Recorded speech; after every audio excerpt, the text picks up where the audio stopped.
Country man and he just done moved to town. He's a country man and he just done moved to town.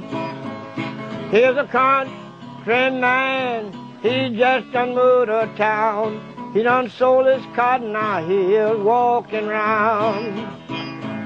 Just make him down a pallet on your floor. Just make him down a pallet on your floor. Just make him down a pallet on your floor and send him back to the field so he can raise some more. Oh yeah, baby, just make me down a pallet on your floor. We would like to say good evening to everyone. And at this time, we'd like to start our dedication program in order. We're asking Reverend Dorsey to come up front, please, if you will. Reverend Dorsey. And if you will, just stand for a moment of prayer, please. And let us bow our heads briefly here. Our Father, we thank you this afternoon that you have allowed us to assemble, and you know our purpose here. So we ask you, oh God, to take care of us while we are here this afternoon. And God, let us do this thing decently and in order. And we give you the reverence, God. In your Son, Jesus' name we pray. Amen.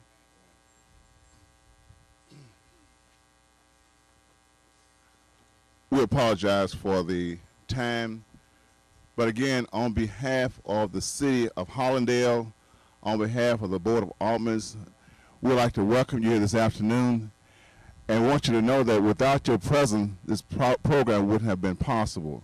So while you stay here, if we can help you and make things more convenient for you, please do not hesitate to find myself or someone to make your stay a bit pleasant. We also want you to remain afterwards. We got refreshments, we got music, we got entertainment. So we intend to have a great time here this afternoon. Again, we thank you for coming, and let's have a great time.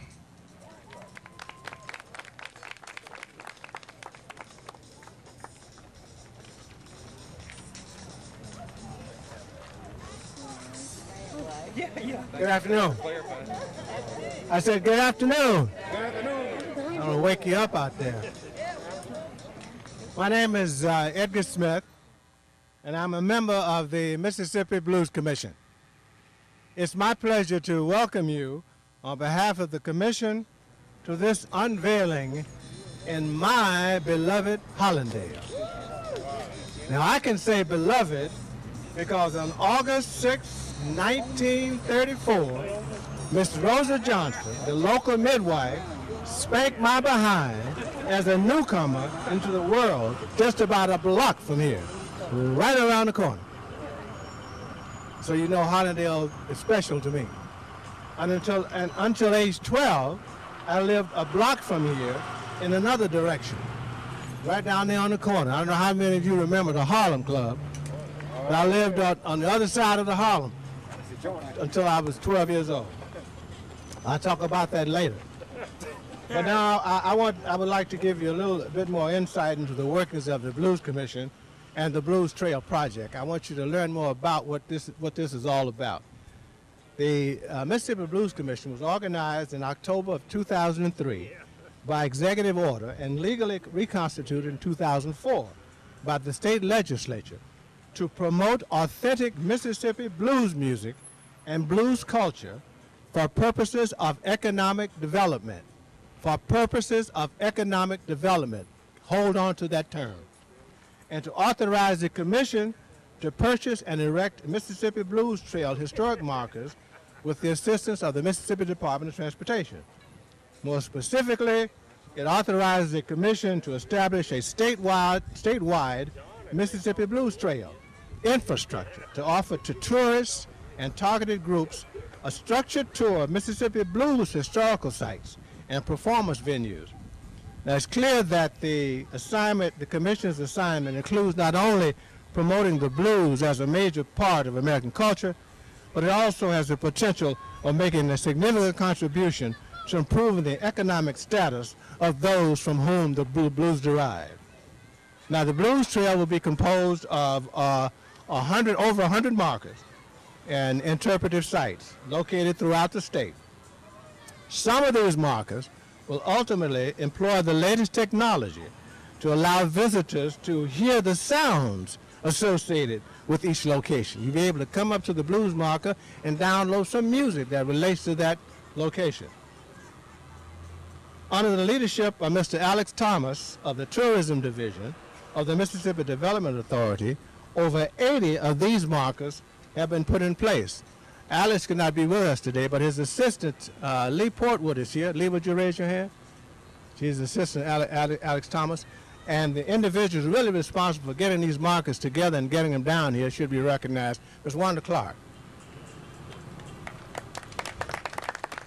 Now, today we honor a son of Hollandale, Mr. Sam Chatmon, and a Hollandale blues icon, Blue Front. Since there are others on the program who will talk about Sam, I will limit my brief remarks to Blue Front. But I have to share one story with you about Sam. I lived in Massachusetts for a number of years. The MIT had a blues show every Saturday. One day they were playing the blues, and they played this song. I hope my technology doesn't fail me. Can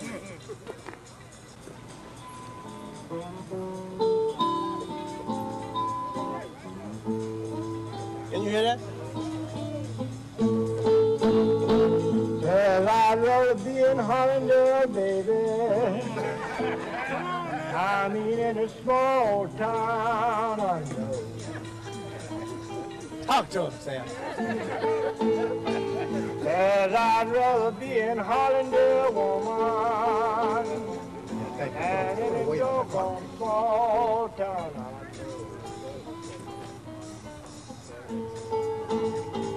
That'll take you keep all these pretty mama and to make me go. I just want to tease you. All right.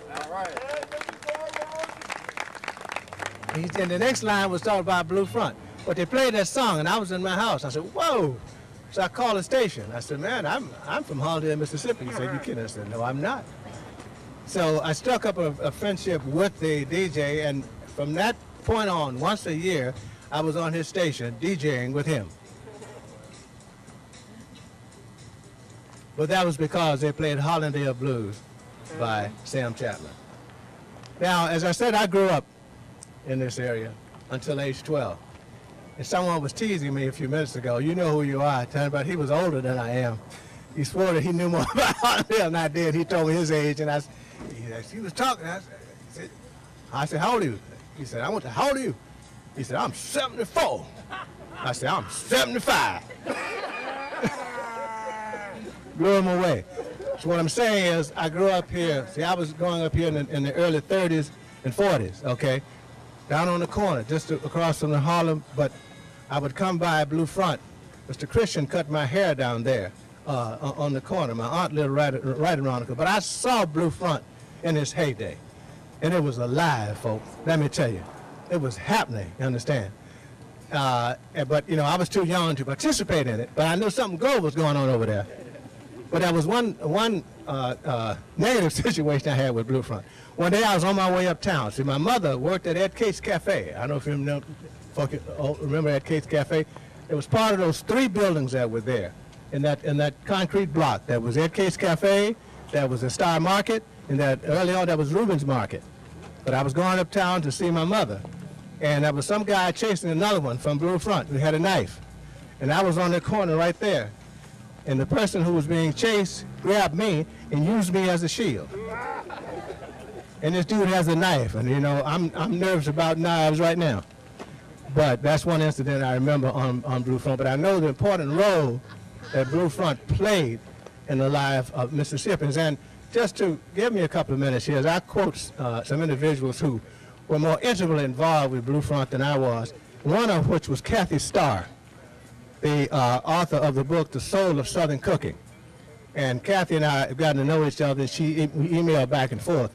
And we were talking about Blue Front, and here's what she said. The area consisted of a string of cafes that began on the south end of Blue Front. The first cafe in the 30s belonged to a powerful black woman known as Miss Cassie. who was a person known in the town as the lady with the cat house across the tracks. That was Blue Front. The second cafe was owned by a woman called Miss Maggie Shorter. These cafes were connected. This was all on Blue Front now. The third cafe was the day and night cafe, known as the finest nightclub for blacks around. The fourth building was a gambling hall. We'll come back to that next. The next building was the restaurant of Sister Bucks, the good friend of Merlin Jones. Then there was a barber shop for black men. That's where I got my hair cut. The last building was a building that was a wooden structure that became an eatery run by Sis Sanders in the late 60s.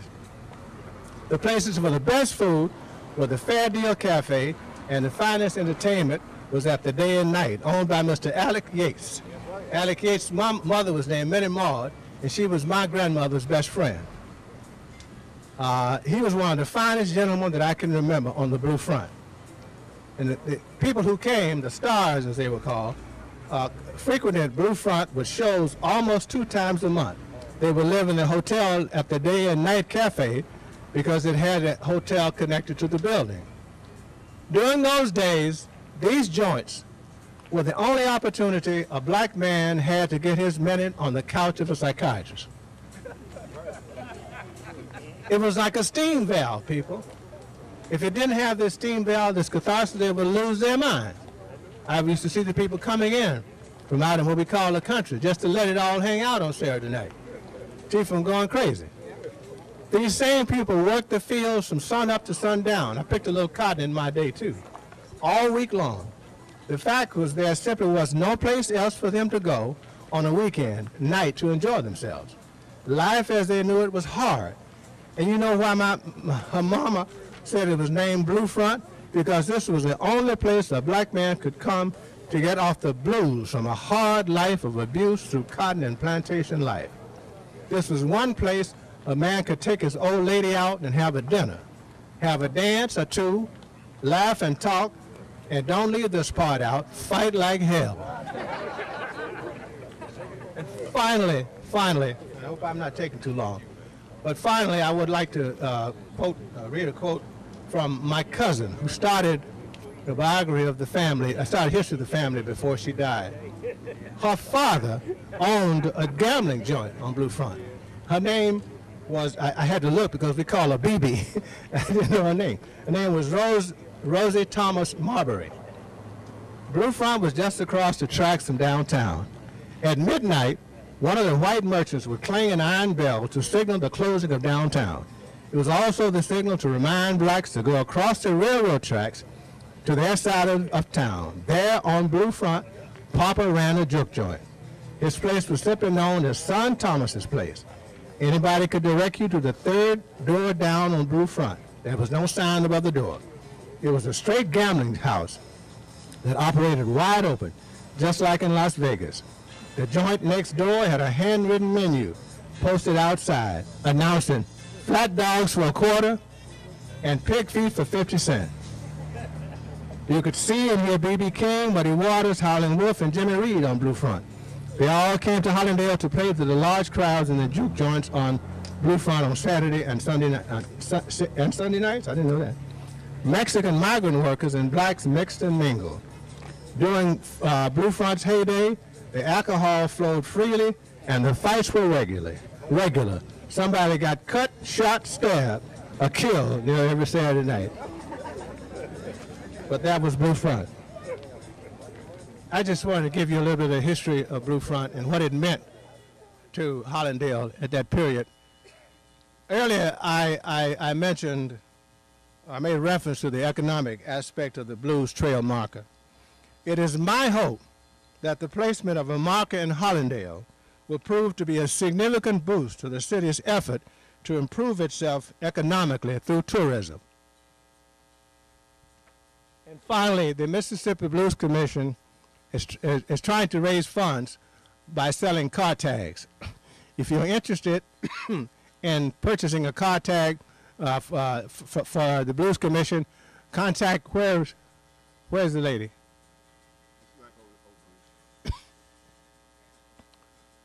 And she will sell you a car tag. Again, thank you for coming to join with us in this historic event. Thank you so much.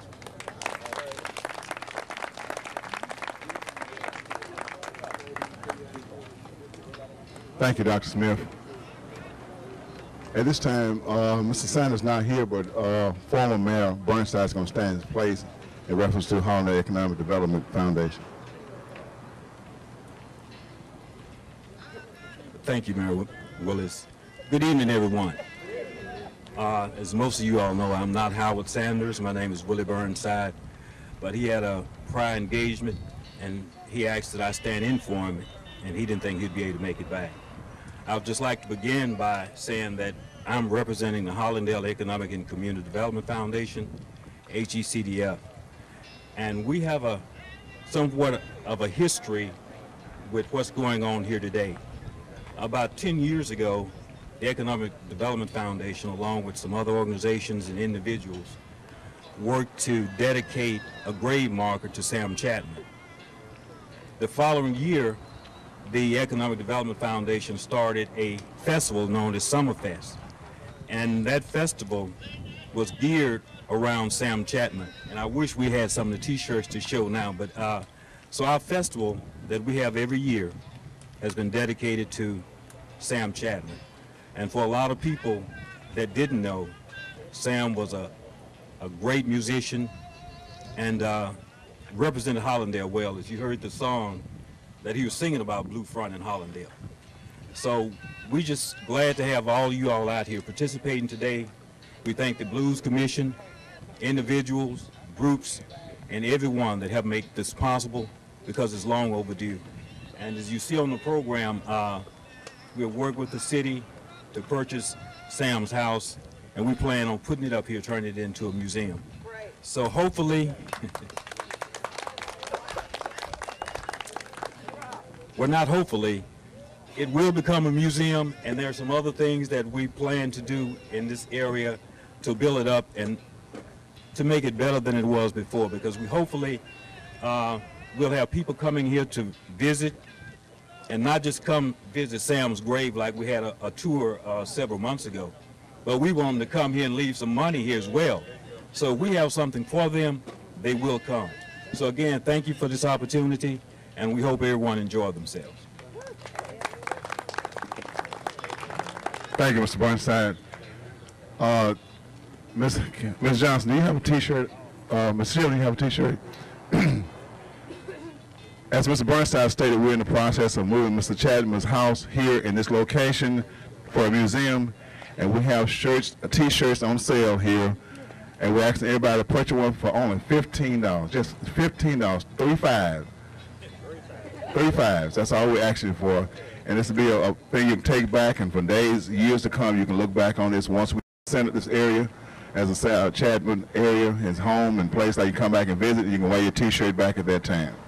So before you leave, there's a table over here. We want everybody to go by and by the L&M Lounge over there and purchase your t-shirt, because we're going to need this funds to develop the house into where we want it to be, so it'll be a place that people can, as this Burnside said, come and visit and be with us.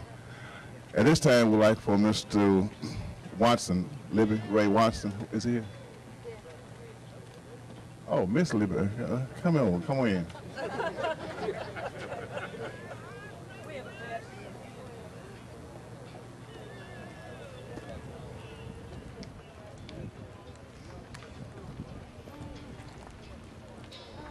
And if Sam was here right now, he'd say, "Oh, shucks." And y'all know that. People that know him know that. Sam was a good friend of mine. He was funny. He was fun. He was generous. He liked to tease people and play games. He had a great sense of humor. He had a way of making you feel like you were the important one.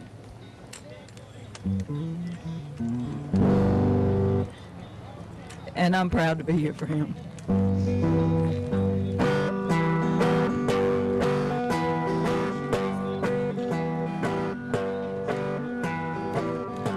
sugar blues. Everybody's singing the sugar blues, honey, the whole world's ringing. I love my coffee, I love my tea, you know the doggone sugar blues soured on me. I'm feeling lonesome, baby, I'm feeling bad, ain't got no time to lose. You can say what you please, honey, you do what you choose. Give me your sugar blues. He was a sweet man, too. He sang the sugar blues for Sam.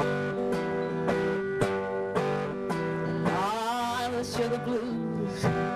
Everybody's singing the sugar blues on the old Hollandale's ringing. I love my coffee, baby. I love my tea. You know the doggone sugar blues soured on me.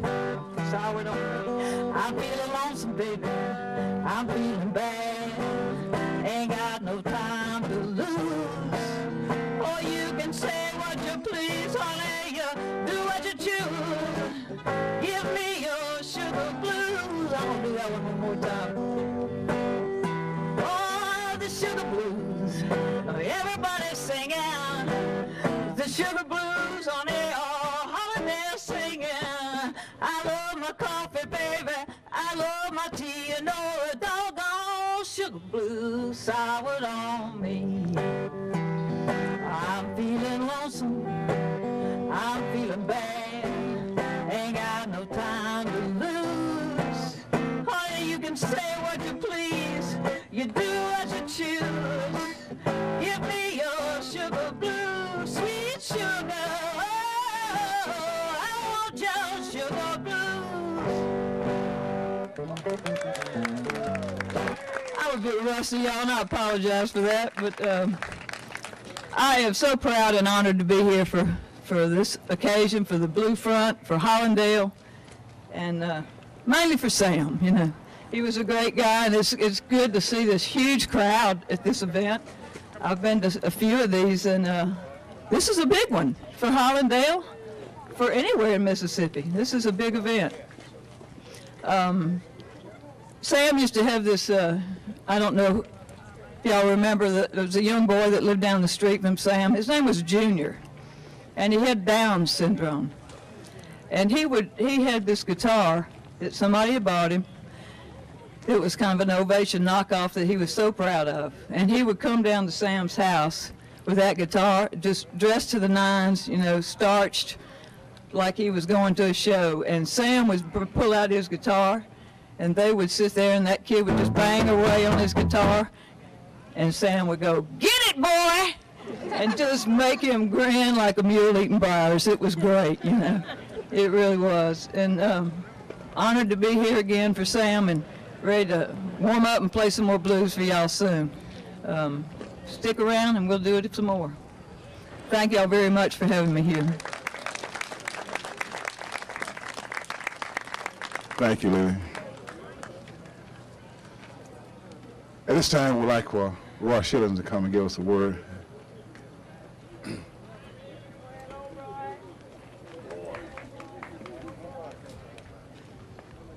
Let's have another hand for Libby Ray Watson, y'all. Wasn't she great? Man, she's great. I don't really have anything planned to say, and I'm not going to talk but just for a minute, but you know, Sam Chatmon, my memories of Sam, I was, you know, a young kid in the 60s, late 60s and 70s. Sometimes I'd be at the grocery store helping my dad maybe carry groceries on a busy day. And I just remember Sam coming in, and every now and then when he would come in, he'd have a bunch of kids with him, and he would just buy a paper sack full of candy for those kids. And one day I said, Sam, why are you buying all this candy? He said, man, I've been to San Diego. And he said, I got money. I'm buying these kids some candy. And man, he had about 20 kids with him, and they were just loving every minute of it. That's how generous of a person he was. And, you know, I didn't know the significance of Sam Chatmon until I got older, and I listened to rock music, and I heard these rock bands playing all these tunes, and I started checking out where they came from. And I'll be damned if they didn't come from Hollandale, some of them. And I said, you know, here these guys are flying all over the world and riding in Rolls Royce and Bentley cars, and there Sam is down on the corner by Booth's drugstore playing these tunes these guys are getting rich off of. And that just, for some way, I didn't think that was quite right, but that's the way the world is, I guess. But I'm just glad everybody's out here. You know, Hollandale tourism is something that we need to latch on to, and we're very thankful of the Blues Commission and the state to get this program going and to include us in it. And I don't know what else to say other than everybody and have a good time, enjoy the music. We're going to have a little food back here in a minute, and thank you for coming out. Thank you, Roy. Let me make this statement before we go any further. We have plenty of food, and for you guys that need something a little stronger than water, we have something over in the side of that, and plus we have some back here, and believe it, what? It's going to be blue fun again, because you won't get arrested for drinking out in public, okay?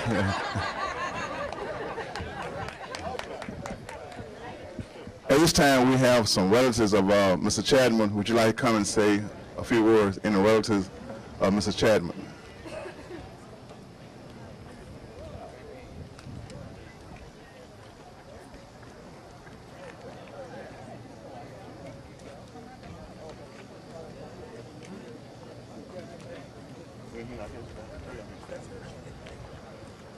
Hello. Thank you, darling. I'm Charles. I'm Sam Chatmon's stepson. And like she say, like Libby say, he started playing, and little Junior would be there, and they'd be beating, and I'd slip out the back door, because I'm a jazz fan, you know. But I enjoyed myself there. And Daddy Sam was a good man, like they say, you know. And I've been to that same sunflower with him, and he's buy the kids candy and stuff, you know. And but this is all I got to say, because I'm full, okay? And I love you all for coming. All right. Thank you, sir. Come on, Ms. Ollie.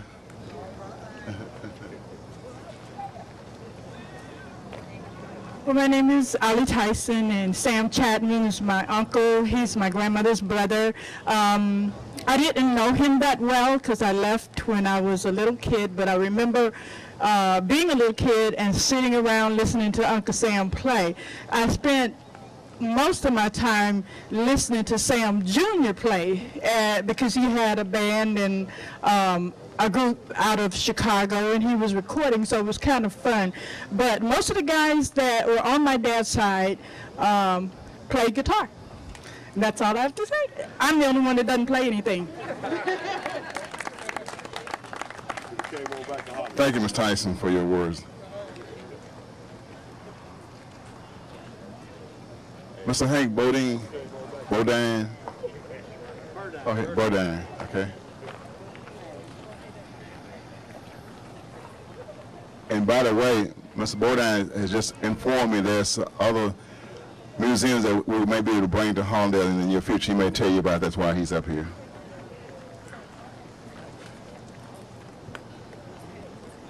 On the other museum, I don't know if it's a museum yet, but who all knows about Leon Davis's Playhouse in Pantherburn? Anybody been down there?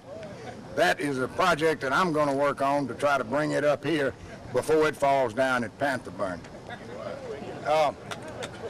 If I begin to ramble, somebody wave their hand and tell me to be quiet, because I have stories about Mr. Sam that I could go on and tell for hours on end. When I first met Sam, I was building the roads up here, north end of town, and we were pouring concrete in front of this house, and there was a nice house. Beside it was a little small house. And this elderly gentleman was out there with a little white dog, and he had a guitar in his lap. And I walked over there and I said, can you play that thing? He looked at me, and from that moment, he always called me Little Partner. He said, Little Partner, I've been playing this thing all my life. And with that, he struck off on one of those songs. And I became a very close friend with Sam Chatmon. We would travel together. He would come to my house in Greenville. I'd come get him, and we'd spend evenings out at my hunting camp north of Leroy Percy Park. the very first place I brought my wife to be when I brought her to the Mississippi Delta from Miami Beach, Florida, was straight to Sam Chatmon's house and into his arms. And like I say, if I choke up, it's because of the great heart that this man had. I never saw him that he didn't invite me to spend the night in his house. If I was on the way home traveling and came through Hollandale and needed a place to stay, even though my camp was 15 miles from here, come spend the night with me. Well, the thing about Sam that sticks out in my mind is that Sam was a gentleman. But number one, above that, he was a gentleman. And it has been written and it has been said that he gave dignity to the blues. Now, whenever we would have Sam with us and he'd be playing his music, there were many times that we would gather around his feet like little kids and listen to him sit with his guitar in his lap and philosophize. I never heard a harsh word come out of his mouth. He was a gentleman. He was a very wise man.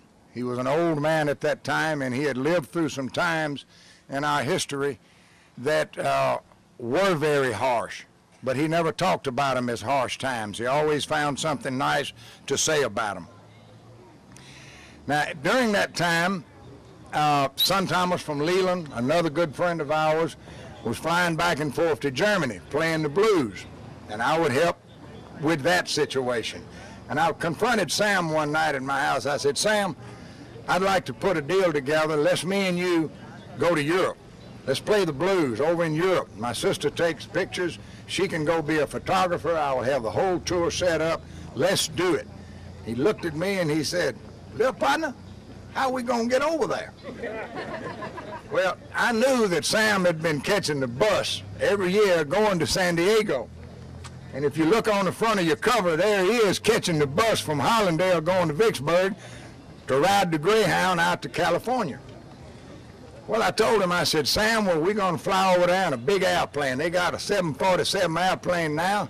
He said, we going in an airplane? I said, that's right. I said, it's the safest thing going. I said, there's 340-something people on that airplane, got a upstairs and a downstairs. He said, that's the problem. I ain't going. I said, Sam, why ain't you going? I'm going to be right in the seat next to you. He said, that many people on that plane, just be my luck. It'd be one of daytime to go, and I don't want to ride down with them.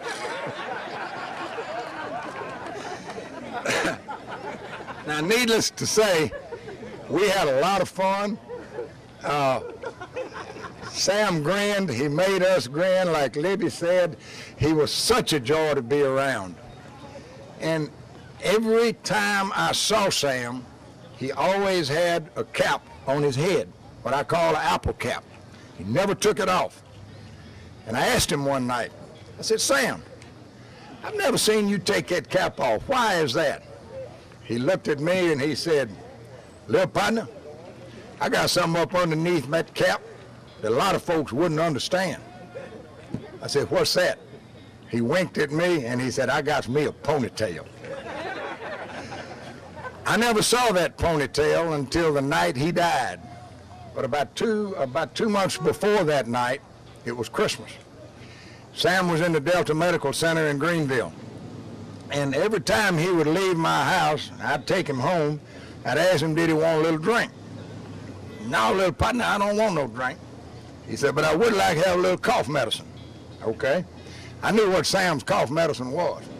It was a half pint of bourbon with peppermint sticks stuck down in it. So I always saw to it that he had plenty of medicine.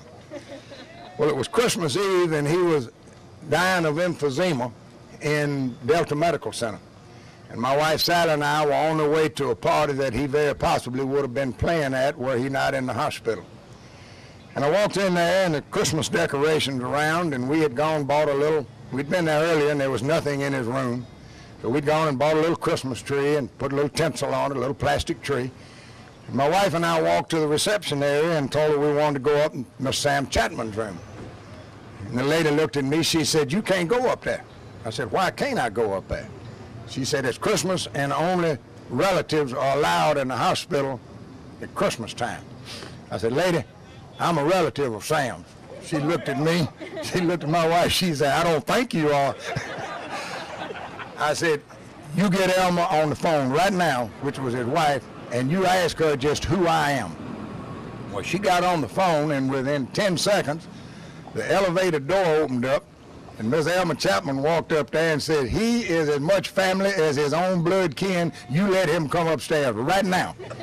So we went up and spent our little 5 minutes with Sam, and I brought him some more of his cough medicine as his Christmas present. Now I probably will choke up, because a couple of months later, he was in the South Hollandale, South Washington County Hospital out there on Highway 61 when it was still open. Sally and I walked in, and there was Elmer, and the first thing I saw on the bedside table was Sam's cap. And there lay the great Sam Chatmon, with the most beautiful almond-colored skin I think I've ever seen in my life. He was bare-chested. And over his right shoulder was the most gorgeous locks of long gray hair that over his shoulders came down to his waist. And Elmer had just unbraided it out of the ponytail. And as we sat and talked to Elmer, there was a brush on the bedside table. And as I held Sam's hand, my wife asked Elmer, could she brush Sam's hair? And she said, of course. And there, for about 10 minutes, as I held his hand, my wife brushed his hair over his gorgeous chest as he breathed his last breaths. And every now and then, I would feel a faint squeeze on my hand, and I would see a faint smile come on his face. And we left, and I told the lady, cell phones had just come out, I told the lady nurse, I said, you call me if anything happens. And I hit Highway 61. I didn't make Arcola, and my phone rang. And it was a nurse at the desk. She said, Mr. Sam, he's gone. Well, the one thing that I can say, that I can carry to my grave, is that I was with one of the greatest blues men that's ever walked. And he lived right here in Hollandale, Mississippi. He was my friend. He was my loved one. He was a gentleman. He was a gentleman, and I was proud to know him. I was honored to know him, because if the one thing he did in his life, he gave dignity to the blues. Thank you.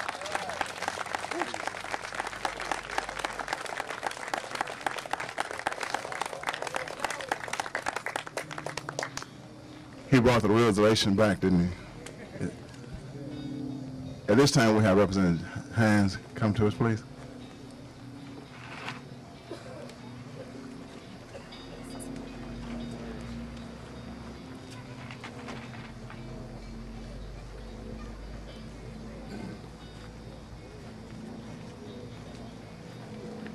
You know, sometimes you have to be extremely careful who you go behind, because there was a story being told about Mr. Chatmon's life.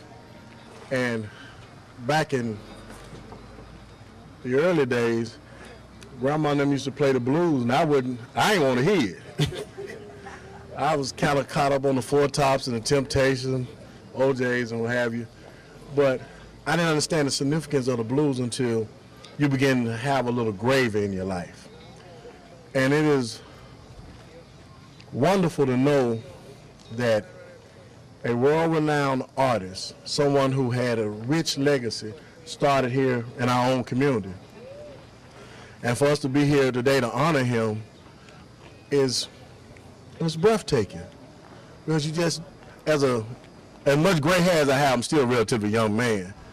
You just don't know how much culture and history that you have around you. And these are the kind of conversations we need to be having with our children. This is the type of conversation that we need to be having with our loved ones long before people have left here. And we need to give people their roses where they can smell them and they can see them. Now, having said that, I'm not going to read the entire proclamation. I'm going to read some excerpts because I kind of want to hear a little Sam's music. You know, it's just fitting that we just savor the moment, you know, with his music. This is a proclamation from the state of Mississippi. by the Speaker of the House of Representatives and Representative John Hines, honoring the life and legacy of Mr. Sam Chatmon on the occasion of the Mississippi Blues Trail's 86th historical marker honoring him. Whereas the Mississippi Blues Trail 86th historical marker will honor famed guitarist Sam Chatmon. And where Sam recorded several albums including Hollandale Blues, the Mississippi Chic, and Sam Chatmon and the Barbecue Boys, Sam Chatmon's Advice, and the Mississippi Sheiks. And whereas Sam's house at 818 Sherman Street in Hollandale, Mississippi had been purchased by the city and moved to the Blue Front area of Simmons Street, once famed Road Blue Cafes. Whereas the policy of the House of Representatives to honor musicians who have brought great honor and acclaim to Mississippi, now therefore hereby honor the musical life and legacy of Mr. Sam Chatmon on the occasion of dedication of the Mississippi Blues Trail's 86th historical marker. This, the first day of October 2009, signed by Speaker William J. McCoy and Representative John Hines.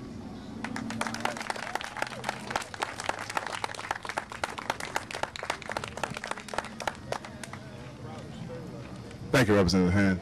As I was standing there thinking, I was thinking that we need to get Hank, Dr. Smith, and other people that know about Mr. Chatmon. Let's start a book. Maybe we can sell a book, make some money on a book. But I will be getting back with you gentlemen in reference to that. Okay, do we have Representative Bailey? Yes, sir.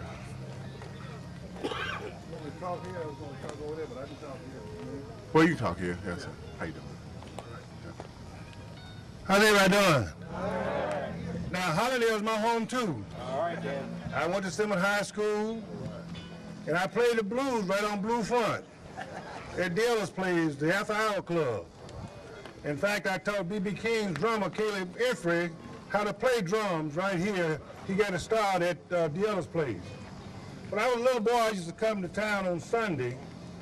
I used to come to town to see all those big cats. I'm talking about black folk that had a little money and had them big cars. But Edgar would always have the best car. He would have a big Cadillac, convertible Cadillac, sometimes yellow, sometimes pink. It didn't matter to him, but he would park it out there and we just walk around and rub our hands and look at it. I got the first taste of manhood at the After Hours Club. I was little boys smelling my stuff, and I went over to talk to a lady. When I knew the thing, I was getting up off the floor. The man told me, said, son, you got to grow up some more. That's my wife. So when I come in Blue Front, I would just get my beer and sit back there in the corner. And I learned my lesson. Don't mess with nobody else's woman. But when I came back as a lawyer in Greenville, May started the Blues Festival, and Malcolm Walls was in charge at that time. And he would take Mr. Sam, he called him Mr. Sam. He would take Mr. Sam to different places. And I went on several trips with Mr. Sam. I think the last one we took down to Jackson to the governor's mansion, where he played at the governor's mansion, down Musgrove Turn. But I only remember when we go by his house in an old station wagon, and when we got there early in the morning, he would say, wait, boys, just wait. I got to feed so-and-so and so. Well, we thought he was talking about children. He was talking about chickens. He had all his chickens named. He said, I got to take care of so-and-so and so, a dog or something. He always had their name. We thought he was talking about the children. And he never did want to go and spend the night overnight too much. He loved Hollandale. He wanted to get back here. And the thing that was always that I admired about him, he always carried his food. Now, when we stopped somewhere, he wouldn't get anything to eat. He always wanted a little coffee. You can give him a little coffee, but you couldn't give him anything to eat. And he would always carry that bag, and I always wondered what he had in that bag. He would put that bag up to his face and take a bite off or something, and put it back in the bag. But we enjoyed it. He was a gentleman. He was a nice guy. And you know, sometimes you look at people and you wonder why they come here and how they come here. Mr. Sam came as a special spirit. There'll never be another like him. If you live another million years, I don't think you'll never see another Sam Chatmon. But Hollandale, I'm glad that you all are recognizing the jewel that you have in Sam Chatmon. And I think it's a beautiful day for Hollandale. And thank all of y'all for coming to the Blues Commission. We thank you for making this possible. Give yourselves a hand. Thank you. All right. Thank you, Mr. Bailey. Before we go over to the unveiling of the plaque, I want you to know that after we unveil that we're going to have a good time, music, food, and like I said, if you one of those people needs something stronger than a Pepsi Cola, A&M Lounge has that for you free of charge. At this time, if you will, let's move over to the unveiling, please.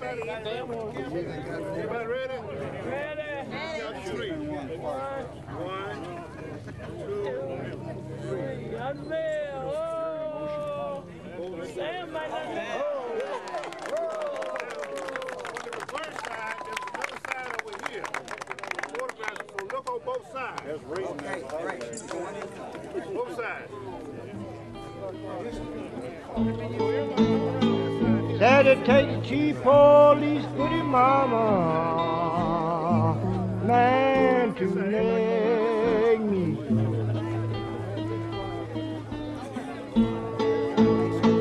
Says when you go on Blue Front Street, baby, and just don't find me there. Oh, I'm the man where to sell all that whiskey, woman. When you go on Blue Front, mama, I mean just don't find me there. Say you can bet your bottom dollar I'm really counting cross ties somewhere.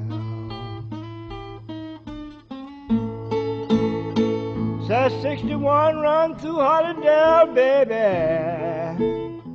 and it ain't but one doggone stop. Says 61 run through Hollandale, sweet baby, and I swear it ain't but one stop.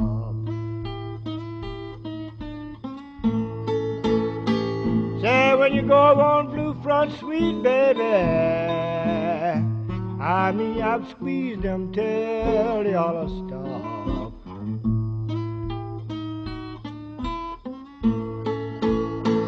Says I got so doggone many women in Hollandale till I don't know who I love. Oh, boy, I'm them color-haired women. I got so doggone many women in Hollandale till I don't know who I love. Said the gang around me's pretty mama like the angels up above. Says I'd rather be in Hollandale, baby. Tell your mama, tell your pappy, I'm gonna whoop you till your head get nasty. Oh yeah.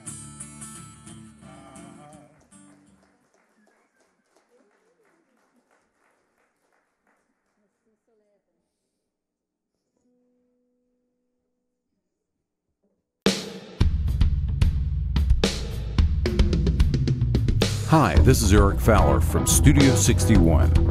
Come by and check out our state-of-the-art digital multi-track audio-visual production facility. We offer a wide variety of services, including 32-track live and unlimited virtual track recording. Remote live audio-video recording of concerts, events, and weddings. Full CD and DVD production, including mixing, mastering, editing, and graphic design. We also provide a variety of legal video services.